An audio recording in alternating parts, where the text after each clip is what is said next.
Hello dear learners, कैसे हैं आप सब। तो डियर, आज का क्लास जो है ये हम लोग का क्लास 8 का चैप्टर 1 जो है इसको हम लोग डिस्कस कर रहे थे। ठीक है, तो इसी को हम लोग कंटिन्यू करेंगे।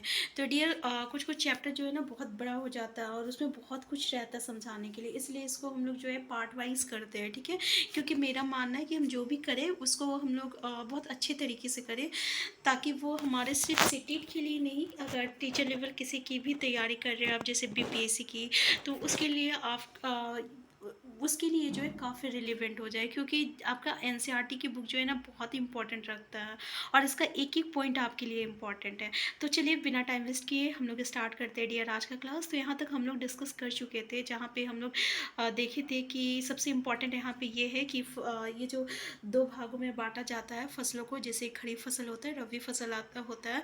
खरीफ फसल कब उगाया जाता है ये देख लीजिएगा कि ये वर्षा ऋतु में उगाई जाती है और जून से सितंबर तक का होता है। और इसमें कौन कौन सा फसल आता है, जैसे धान, मक्का, सोयाबीन, मूंगफली, ये सब, और कपास। ठीक है, तो ये इंपॉर्टेंट है, तो इस बात पे ध्यान दीजिएगा। नेक्स्ट है आपका रबी फसल।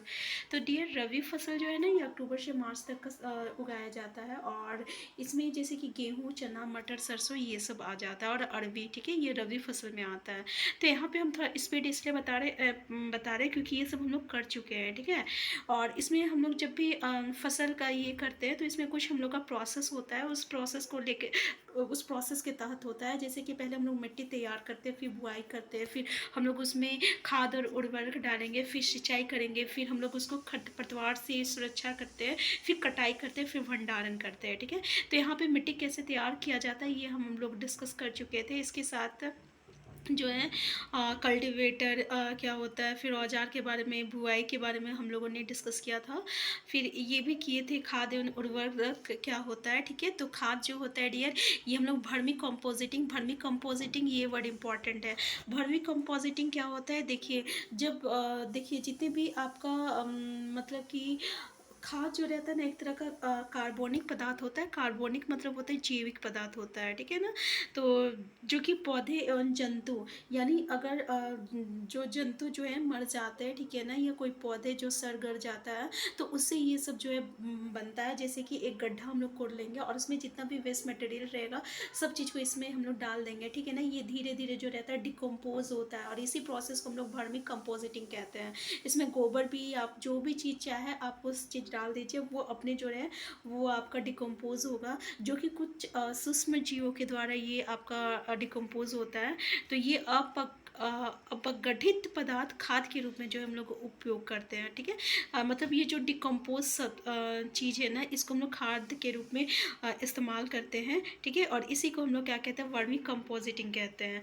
यहाँ पे डियर केचुआ, देखिए ये सब डिस्कस कर लिए, इसलिए हम बस शॉर्ट में आपको बता रहे हैं क्योंकि ये इंपॉर्टेंट है। ठीक है, केचुआ जो रहता है ना, ये आपका किसान का मित्र होता है। ठीक है, तो ये आपका खाद बनाने में भी केचुआ काम आता है। ठीक है, तो यहाँ पे हम लोग इसके साथ यूरेनियम का, अब सॉरी यूरेनियम बोल रहे हैं, उर्वरक जो है डियर, ये रासायनिक पदार्थ है। ठीक है, तो इसमें बहुत सारा केमिकल्स में प्रेजेंट रहता है और इसमें एक ही मतलब एक ही प्रकार का आपका जो रहता है खाद रहेगा। जैसे कि कोई भी एक चीज़ जो रहता है प्रचुर मात्रा में रहता है। अगर यूरिया बोले तो यूरिया, अमोनियम बोले तो अमोनियम, सल्फेट बोले तो सल्फर, सल्फेट, उसके बाद सुपर फॉस्फेट, पोटास। ठीक है, और एनपीके मतलब क्या होता है, देखिए नाइट्रोजन, फॉस्फेरस और पोटाशियम होता है। तो ये थोड़ा सा ध्यान दीजिएगा कि आपका खाद और उर्वरक में क्या अंतर होता है। देखिए यहाँ पे राइजोबियम बैक्टीरिया, ये इंपॉर्टेंट है। देखिए क्या होता है ना, जैसे कि प्लांट को ना नाइट्रोजन की ज़रूरत होती है, लेकिन प्लांट जो रहता है ना नाइट्रोजन को एटमॉस्फेयर से नहीं लेता है। ठीक है, तो इसको पहले किस में कन्वर्ट करना पड़ता है, इसको पहले नाइट्राइट और नाइट्रेट में कन्वर्ट करना पड़ता है। नाइट्राइट और नाइट्रेट में कन्वर्ट करना पड़ता है। ठीक है, ये हम लोग क्लास 10th में पढ़ेंगे। तो डियर, ये जो राइजोबियम बैक्टीरिया जो रहता है ना, ये आपका लेग्यूमिनस प्लांट में प्रेजेंट रहता है, पौधे में। लेग्यूमिनस पौधा किसको कहते हैं, तो फलीदार जो पौधा होता है ना उसको हम लोग लेग्यूमिनस प्लांट कहते हैं। जैसे दाल का जो हो गया पौधे, ठीक है, दाल का पौधा हो गया, चना का हो गया, फिर उसके बाद इस तरीके के पौधे को हम लोग क्या कहते हैं, लेग्यूमिनस प्लांट कहते हैं। तो डियर, इसके रूट में ना ये जो बैक्टीरिया ना रिजोबियम, ये प्रेजेंट रहता है, रिजोबियम प्रेजेंट रहता है। और ये रिजोबियम क्या करेगा ना, एटमॉस्फेयर से ये नाइट्रोजन को कंज्यूम करता है। ठीक है, और इसको नाइट्राइट और नाइट्रेट में कन्वर्ट करता है, नाइट्रेट और नाइट्राइट में कन्वर्ट करता है।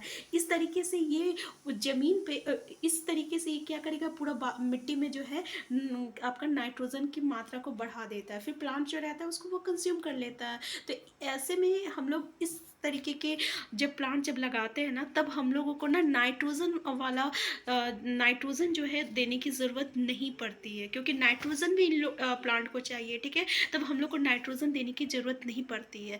इसलिए डियर, अगर हम लोग लेग्यूमिनस प्लांट लगाए ना, ठीक है, लेग्यूमिनस प्लांट लगाते हैं और फिर ठीक उसी के बाद जो है अगर हम लोग कोई और भी लेग्यूमिनस प्लांट लगाए, मान लीजिए इस बार, ठीक है, इस बार खेती जब हम लोग किए तो लेग्यूमिनस प्लांट का खेती करते हैं, मतलब दाल उल का खेती करेंगे। फिर वो जब उसका हम लोग मतलब कटाई कर लेते हैं, फिर जब हम लोग नया जब क्रॉप लगाएंगे तो कोई दूसरे क्रॉप लगाएंगे, धान गेहूँ जो लगाना आप लगा लीजिए, तो उस समय हम लोगों को नाइट्रोजन देने की ज़रूरत नहीं होती है, क्योंकि उस समय मिट्टी में जो है वो प्रचुर मात्रा में नाइट्रोजन प्रेजेंट रहता है। तो राइजोबियम बैक्टीरिया समझ में आ गया, ये इंपॉर्टेंट है, ठीक है। कौन सा प्लांट में प्रेजेंट रहता है, लेग्यूमिनस प्लांट में प्रेजेंट रहता है, क्लियर है ना। और ये बात भी याद रखिएगा कि प्लांट जो रहता है डायरेक्ट एटमॉस्फेयर से नाइट्रोजन को कंज्यूम नहीं करता है, ठीक है। रिजोबियम जो बैक्टीरिया है ना, वो आपको कन्वर्ट करता है किसमें, नाइट्राइट और नाइट्रेट में, यानी जो प्लांट जो रहता है कंज्यूम करता है उस रूप में वो उसको कन्वर्ट करता है, ठीक है। अब उर्वरक और खाद में अंतर, तो डियर उर्वरक हम आपको बताए थे ये मानव निर्मित है, मतलब हम लोग खुद इसको बनाते हैं, ठीक है, जो कि आपका डिकम्पोज होता है, जिसमें कुछ बैक्टीरिया जो रहता है ये इसको डिकम्पोज करता है ना। तो ये मानव निर्मित होता है, जबकि ये जो है अब सॉरी एक मिनट, हम खाद के बारे में बोल रहे हैं, ठीक है। मानव निर्मित ये उर्वरक के, थोड़ा सा हम कंफ्यूज हो गए, I am really sorry for that, थोड़ा सा यहाँ पर कन्फ्यूज़न हो गया। हम खाद के बारे में बोल रहे थे कि खाद जो रहता है ना ये डिकम्पोज सब्सटेंस से बनता है, ये डिकम्पोज होने के बाद बनता है, जिसमें पेड़ पौधे या सब्जियों की जो भी छिलका होता है ना, ठीक है, जो भी आपका सड़ा गला जो भी चीज़ होती है, आपका जो भी वेस्ट मटेरियल होता है, उसको अगर आप गड्ढे में जाके फेंक देते हैं तो वो जो रहता है धीरे धीरे डिकम्पोज हो जाता है। डिकम्पोज होने के बाद वो क्या देता है, खाद देता है, ठीक है। तो ये एक तरह का प्राकृतिक प्रोसेस होता है, जो कि प्रकृति के द्वारा होता है, इसमें आदमी का कोई रोल नहीं है, आदमी इस चीज़ को नहीं कर रहा है, ठीक है ना। लेकिन ये जो उर्वरक होता है ना ये आपका मानव निर्मित होता है, क्योंकि ये जो है आपका इसमें एक केमिकल प्रेजेंट रहता है, ठीक है, इसमें केमिकल प्रेजेंट रहता है, ये हम लोग इसको बनाते हैं। इसमें एक ही चीज़ जो रहता है प्रचुर मात्रा में रहता है। तो ये आपको समझ में आ गया, जैसे कि गोबर जो रहता है ये आपका पौधे के जो अवशेष होता है ये विघटन से हम लोगों को प्राप्त होता है, ठीक है ना। तो खाद खेतों में बनाई जा सकती है, ठीक है। खाद से मिट्टी में क्या रहता है, ह्यूमस प्रचुर मात्रा में रहता है, लेकिन याद रखिएगा ह्यूमस जो रहता है उर्वरक में प्रेजेंट नहीं होता है, ठीक है, ह्यूमस, ठीक है। और ये आपका फैक्ट्री में उत्पादन होता है, जबकि हम लोग खाद को खेत में उत्पादन करते हैं। तो इसमें बताया थे कि कोई जो रहता है मतलब कि उर्वरक में पादप पुष्प कौन कौन सा रहेगा, नाइट्रोजन रहेगा, फॉस्फेरस, पोटाशियम, ये प्रचुर मात्रा में होता है, लेकिन इसमें कोई भी प्रचुर मात्रा में प्रेजेंट नहीं रहता है, किसमें, खाद में नहीं रहता है, ठीक है ना। तो इसलिए हम लोग खाद के साथ साथ जो है ना ये आपका उर्वरक भी डालते हैं, ताकि उसका प्रोडक्शन जो है ज़्यादा मात्रा में हो। लेकिन अगर हम इसका ज़्यादा से ज़्यादा यूज़ करेंगे ना तो फिर वो क्या करेगा, उस ज़मीन को जो है क्या कहते हैं वो बंजर बना देता है, ठीक है। इसलिए हम लोग इसका ज़्यादा यूज़ नहीं कर सकते हैं, और किसका यूज़ करेंगे, ज़्यादा खाद का यूज़ करते हैं, ठीक है। तो देखिए हमको थोड़ा सा यहाँ पे कन्फ्यूज़न हो गया था, प्लीज़ आप लोग इसको समझने की कोशिश कीजिएगा कि हम मतलब कि पता नहीं कैसे कन्फ्यूज़न हो गया, ठीक है, सॉरी फॉर डैट, लेकिन नेक्स्ट बार से हम ध्यान देंगे। तो डियर हम लोगों ने यहाँ तक डिस्कस कर लिए थे, ये सब जो है काफ़ी इंपॉर्टेंट था इसलिए आपको बता दिया। नेक्स्ट हम लोग डिस्कस करते हैं आज का क्लास में सिंचाई के बारे में, ठीक है। तो देखिए सिंचाई मतलब हम लोग इंग्लिश में इसको इरिगेशन कहते हैं। क्या होता है कि कोई भी पौधे में ना 90% जो रहता है ये पानी प्रेजेंट रहता है, वाटर प्रेजेंट रहता है, ठीक है। तो ये कितना प्रेजेंट रहता है, 90% रहता है, ठीक है। तो जो हम लोग निश्चित रूप में, ठीक है, निश्चित अंतराल पे जो है अगर खेत पे जो है हम लोग जो पानी पटाते हैं ना, जो जल देते हैं, उसी को हम लोग सिंचाई कहते हैं। तो अलग अलग मौसम में अलग अलग मात्रा में पानी की ज़रूरत होती है। जैसे गर्मी के दिन में जो रहता है बहुत ही मतलब गर्मी रहता है, तो पानी जो रहता है जल्दी सूख जाता है, तो उस समय हम लोगों को ज़्यादा पानी देने की ज़रूरत रहती है। सुबह भी पटाना पड़ता है, शाम को भी पटाना पड़ता है, ठीक है ना। लेकिन यही अगर हम लोग बात करें बरसात के समय में, तो उस समय ना मतलब कि बरसात के समय में पानी की ज़रूरत नहीं होती है देने का। इसलिए ये जो है अलग अलग मौसम में अलग अलग मात्रा में हम लोगों को पानी देने की ज़रूरत होती है पेड़ पौधे में, ठीक है। अब इसका कुछ स्रोत होता है, जैसे कि स्रोत सिंचाई का क्या क्या होगा। तो ऑब्वियसली कहीं कुआं होगा तो कुआं से हम लोग सिंचाई करेंगे, कहीं नलकूप होता, जलकूप होता है, ठीक है। कहीं तालाब झील रहता है, कहीं नदी रहेगा, कहीं आपका बांध रहेगा, नहर रहेगा, ठीक है। इस तरीके से जो है हम लोग जो है सिंचाई करते हैं। देखिए सिंचाई के पारंपरिक तरीके में जो है कुआं और झील से और नहर से जो है जो पानी को जो है हम लोग खेत तक जो पहुंचाते हैं, तो इसका अलग अलग तरीका होता है। देखिए मवेशी अथवा मजदूर इन विधियों में इस्तेमाल किए जाते हैं, अतः ये सस्ते हैं परंतु ये कम दक्ष है। विभिन्न पारंपरिक तरीके निम्न है, जैसे कि मोट, घिरनी, चेन पंप, ढेकली, रहट, ठीक है। तो ये तीनों देख लीजिए, ये सब जो है पारंपरिक तरीके हैं आपका किसका सिंचाई करने का। क्या है, मोट को हम लोग घिरनी कहते हैं, जैसे आप ये देख सकते हैं, ये आपका जो है ये मोट है, घिरनी, ठीक है। चेन पंप देख लीजिए, यहाँ पे ये चेन पंप है, ठीक है। इस तरीके से यहाँ पे जो है इरिगेशन मतलब सिंचाई हो रहा है। ये है आपका ढेकली, देखिए ये आप इसको ढेकली कहते हैं, ये सब गाँव सब में देखे होंगे। और ये है आपका रहट, ये जो प्रोसेस है ना, ये आपका रहट है, ठीक है। तो ये जो है ये सब आपका पारंपरिक तरीके हैं। तो जल को ऊपर खींचने के लिए सामान्यतः पंप का उपयोग किया जाता है, और पंप चलाने के लिए डीजल, बायोगैस, विद्युत एवं सौर ऊर्जा का उपयोग किया जाता है। तो देखिए यहाँ पे हर एक प्रोसेस में आप देख सकते होंगे कि हम लोगों को पानी को खींचने का ज़रूरत पड़ता है, ठीक है, ताकि वो पंप तक पहुँच सके। और पंप चलाने के लिए हम लोगों को किस चीज़ का ज़रूरत पड़ता है, तो डीजल का ज़रूरत पड़ेगा, बायोगैस, विद्युत का एवं ऊर्जा का उपयोग जो है हम लोगों को यहाँ पे करना पड़ता है, ठीक है।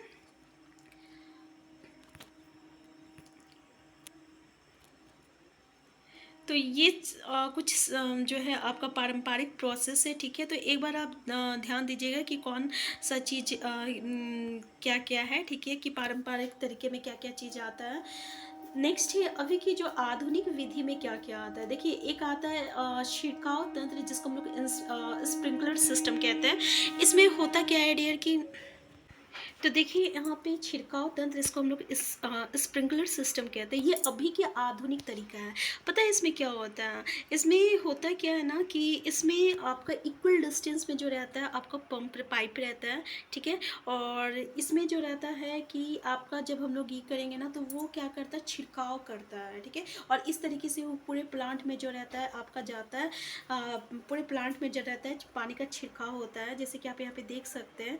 और डियर ये पता है सबसे ज़्यादा मतलब जहाँ पे पानी की मात्रा कम होती है ना, यानी जहाँ पानी का कमी होता है, उसके लिए ये बहुत ही अच्छा रहता है, क्योंकि यहाँ पे पानी का वेस्ट नहीं होता है, ठीक है। ये क्या करेगा, जहाँ पानी का ज़रूरत रहता है डायरेक्ट वो जहाँ जहाँ प्लांट रहेगा, ठीक है ना, वहाँ पे इक्वल डिस्टेंस में जो रहता है आपका पाइप रहता है, जो कि सीधे जाके प्लांट पे जाके गिरता है, ठीक है। तो इसमें जो रहता है पानी का बिल्कुल वेस्ट नहीं होता है। यहाँ पे देखिए इसका छिड़काव पौधे पर इस प्रकार होता है जैसे वर्षा हो रही है। और छिड़काव लॉन काफ़ी की खेती एवं कई अन्य फसलों के लिए अत्यंत उपयोगी है, ठीक है। तो यहाँ पे ऐसा लगता है ना ये सिस्टम में कि इस तरीके से होता है, जैसे कि पानी आता है ना, तो कैसे पेड़ पौधे में सब तरफ मतलब कि वर्षा होती है, वैसे ही जो है इस सिस्टम में भी होता है, स्प्रिंकलर सिस्टम में। नेक्स्ट है आपका ड्रिप सिस्टम। देखिए ड्रिप सिस्टम में क्या होता है ना कि क्या होता है ना कि आपका पौधा जैसे कि यहाँ पे है, ठीक है, तो ठीक उसके जड़ में जाके पानी डालता है, ठीक है। पौधे के जड़ में जाके पानी गिरता है, बूंद बूंद करके गिरता है। इससे क्या होता है ना, पानी का बिल्कुल वेस्ट नहीं होता है। तो ये दोनों तरीके से जो रहेगा, याद रखिएगा कि दोनों तरीके से जो रहता है पानी का वेस्टेज बिल्कुल नहीं होता है। और इसमें तो ड्रिप सिस्टम में बिल्कुल नहीं, क्योंकि ये सीधे जाके ना पेड़ के पौधे में बूंद बूंद करके पानी गिराता है, ठीक है। तो ये जल की कमी वाले क्षेत्रों के लिए वरदान साबित होता है। तो ठीक है, कौन सा ड्रिप सिस्टम। देखिए कैसे फलदार पौधे, बगीचा एवं वृक्षों को पानी देने का ये सर्वोत्तम तरीका है। इससे पौधे को बूंद बूंद कर जल प्राप्त होता है। ठीक है, तो देख लीजिए क्या ये दोनों सिस्टम को। तो डियर, इससे आगे जो है ना हम लोग नेक्स्ट क्लास में पढ़ेंगे। तो आज जो है कुछ चीज़ें थी जो कि बहुत इंपॉर्टेंट था, इसलिए हम आपको डिस्कस कर दिए। लेकिन नेक्स्ट क्लास में जो है हम लोग डायरेक्ट जो है आपका खरपतवार से स्टार्ट करेंगे। ठीक है, आगे का जो भी है आप अच्छे से देख लीजिएगा। तो नेक्स्ट क्लास में हम लोग डायरेक्ट खरपतवार से सुरक्षा वाला स्टार्ट करेंगे। और इसके साथ साथ जो है हम लोग MCQ को भी करेंगे। ठीक है, MCQ भी जो है हम लोग साथ में करेंगे। तो डियर, आप प्लीज़ आपका जो भी फीडबैक होना आप हमें कमेंट बॉक्स में बताइए। और हम फिर मिलते हैं, तब तक के लिए आप स्वस्थ रहिए, खुश रहिए। और ये वीडियो आपके लिए हेल्पफुल होगा तो सबसे पहले चैनल को सब्सक्राइब कर लीजिएगा और प्लीज़ शेयर कर दीजिएगा अपने फ्रेंड सर्कल में। Thank you.